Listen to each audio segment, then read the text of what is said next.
Hello my dear students, finally NTA के द्वारा answer की पब्लिक कर दी गई है। तो जल्दी से उसके ऑफिशियल वेबसाइट पर विजिट करना है, दैट इज neet.nta.nic.in पर, और वहां पर जाकर के प्रोविजनल आंसर की को डाउनलोड करना है, अच्छे से चेक करना है। और अगर आप लोगों के पास में आपकी ओएमआर शीट नहीं है तो उसके लिए भी एनटीए ने सॉल्यूशन निकाल दिया है। अब एनटीए ने आपके रजिस्टर्ड ईमेल एड्रेस पर ओएमआर की स्कैन्ड कॉपी सेंड की है आपकी।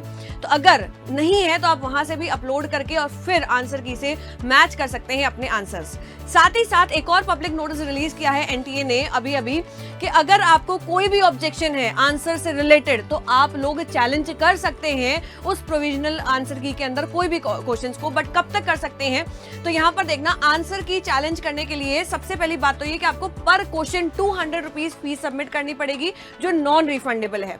अगर आप लोग रिकॉर्डेड रिस्पॉन्स चैलेंज करना चाहते हैं तो उसके लिए भी पर क्वेश्चन 200 फीस रखी गई है और वो भी नॉन रिफंडेबल रहने वाली है। बट टाइमिंग का जरूर याद रखना कि ये जो चैलेंज है वो आप लोग सिर्फ 3 जून से लेकर के 5 जून तक ही कर सकते हैं, वो भी रात को 11:50 से पहले। साथ ही साथ 2 पॉइंट्स और यहाँ पर एनटीए ने क्लियर कर दिया है। एक तो ये वाला कि the payment of the processing fee may be made through the debit card, credit card, net banking by 5 June 2025, जैसे कि मैं आप लोगों को बता चुकी हूँ। साथ ही साथ कोई भी चैलेंज एक्सेप्ट नहीं किया जाएगा, एंटरटेन नहीं किया जाएगा जब तक आपके पास में प्रोसेसिंग फी की रिसिप्ट नहीं होगी। कोई भी दूसरे मोड ऑफ कम्युनिकेशन से भी आप लोग चैलेंज नहीं कर सकते हैं, यही प्रोसीजर है, इसी के थ्रू ही आपको चैलेंज करना है।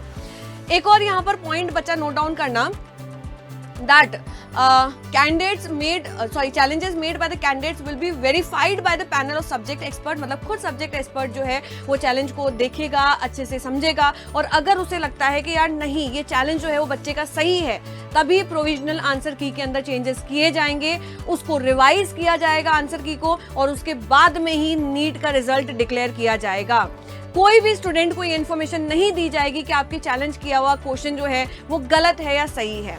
स्टूडेंट्स जो हैं वो बिल्कुल अनअवेयर रहने वाले हैं इस चीज़ से, और उसके बाद में ही आंसर की रिवाइज होने के बाद में या ऑब्जेक्शंस देखने के बाद में ही रिजल्ट डिक्लेयर किया जाएगा। तो जल्दी से अभी आपको एनटीए की वेबसाइट पर विजिट करना है। वेबसाइट में आप लोगों को ऑलरेडी बता चुकी हूँ, अच्छे से अपने आंसर्स मैच करने हैं। और अगर आपको थोड़ा सा भी लगता है कि नहीं इसके ऊपर मुझे ऑब्जेक्शन रेज करना चाहिए तो प्लीज बच्चा डू रेज ऑब्जेक्शन।